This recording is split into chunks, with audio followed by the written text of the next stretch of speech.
Welcome, we've got Raphael Liddle. He's from the old Ignatians Football Club in Division 2. How are you, Raph? Pretty good, thanks. He's going to do our weekly roundup for the week. Yourself, you're injured at the moment, mate. I am. I actually came back from a knee injury on the weekend. I lasted about 30 seconds before I did my hamstring, so it was a bit disappointing on the weekend. So you're at 2018 now, mate. One game to go. It's not worth trying to get my body right for one more game, so I'm going to focus on pre-season and getting out next year for 2018. Just on the weekend we had, a little bit of a boil over, and they're playing for that relegation spot.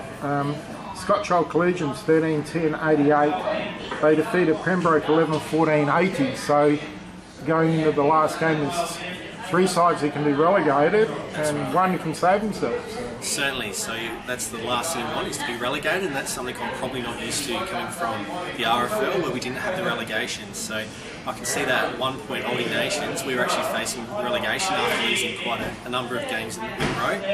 That was something that probably gave us a bit more drive to perform the following weeks to make sure that we do not face relegation. So much like those clubs, you do not want to get into that relegation position, but unfortunately there'll be two of those teams that will be relegated. Yeah, Broadview or Scotch or Pembroke. If one of those can win, they can send the other one down. Yeah, so I think Pembroke's at the bottom at the moment, so they will be facing really worried about that. Also scores from last week, we had the Henley, who was sitting on top, 11-8-74, defeated Sacred Heart 8-10-58. How have you seen playing those two sides? Yeah, I think Sacred Heart, they've done really well. There was only a 3-goal difference from Henley. Henley being only having one loss this season, they're certainly the front runners and the premiership favourites this year. We were pretty lucky to play against Henley. And you beat them, didn't you? We did, and it was quite a good game. That just goes to show that Old Ignatians, we do have the talent, we have the ability to knock off the top sides, but I think Henley is definitely the premiership favourite, and they'll be facing off against probably Athelston, I would say. Yeah. Another game from the weekend, we had Gazer 18-8-116, defeated Ungley Mercedes 7-13-55. That was a resounding win to Gazer. I think that's going to help Gazer's confidence going into finals now, because they're basically certainty playing finals this year. Unfortunately, I think Ungley, that now almost makes it quite difficult. 6, I think. Yeah. 6, that makes it quite difficult for them to be playing finals this year. So I think that rounds out, goes to show who will be playing finals this year. Yeah. The second last game was Athelston. You mentioned them as perhaps playing Henley in the grand final, and they had a huge win over one of the sides that could be relegated in Broadview. It was Athelston 17-21-123, defeated Broadview 7-4-46. So that was a fairly significant win.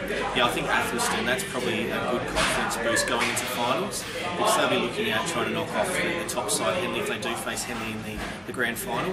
But Athelston, I know they've got some great talent this year, and they seem to be hitting their straps at the later end of the season, which is always great going into finals. Okay, and your game, of course, you played Foss Camden, and they were too good by 36 points. It was Foss Camden 16-13-109. Old Iggy's 11-7-73. Certainly a frustrating game on our behalf, Old Ignatians, going into it. We opened up the scoring straight away, got off onto the front foot, and we kicked a number of goals unanswered. We're leading throughout the whole game, except going to the last quarter up by 2 goals, and then we're just unable to play that consistent footy, which has been probably a problem this year that we have faced, is putting together 4 quarters of solid football. And unfortunately, we're unable just to overrun in that last quarter, 8 goals to Foss. Yes, that's right. So I think what we have just with the 1 goal, I think, in the last quarter. Yeah, 1 goal 3. Yeah, unfortunately we just couldn't stop their run once they got going. Better players for you was Christopherson, Will Abbott, Patrick Connolly, Shaw and Reynolds.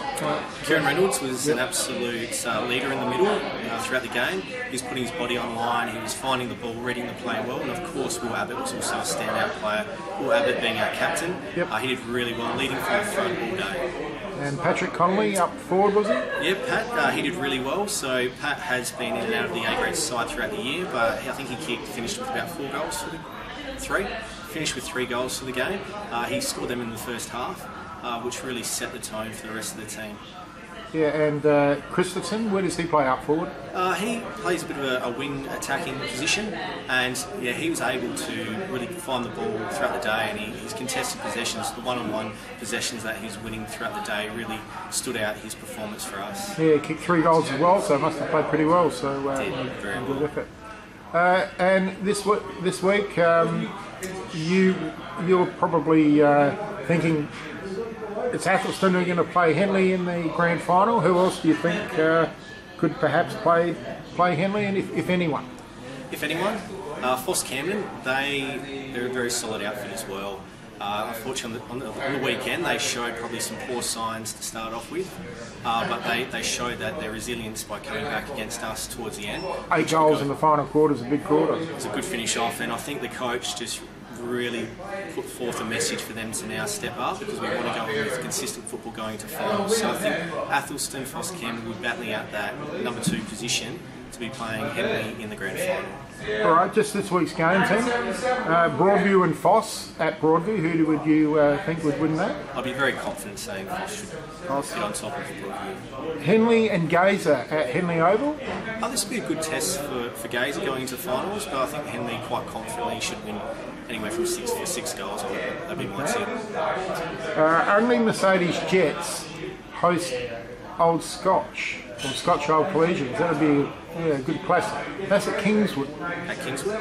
Well, I think Unley going in to round up the season, they'd like to finish off on a high, and I think if they can just round it up by getting on top of those guys, they can then focus on next year. So I'm going to pick Unley. Any chance of Scotch winning and maybe saving themselves in Division 2? I'd like to say yes, but I think Unley, they'll be looking at, as I said, just rounding up the season, finishing. The second last game also affects relegation. It's the uniformed Sacred Heart Old Collegians taking on Pembroke Old Scholars. Sacred Heart have been playing very good football towards the latter end of the season also. I think Sacred Heart should get on top of Pembroke. And then we know what you're probably going to say here, but you've given him a huge write-up. So Old Ignatians taking on Athelston at home. So I think Old Iggies will be going into it with a bit of an upset. Athelston going in as favourites, so I think we're going to upset Athelston, the Rainies, on the weekend. Upset the favourites. One of the favourites, yes. Not a problem. Thank you very much for doing our weekly roundup.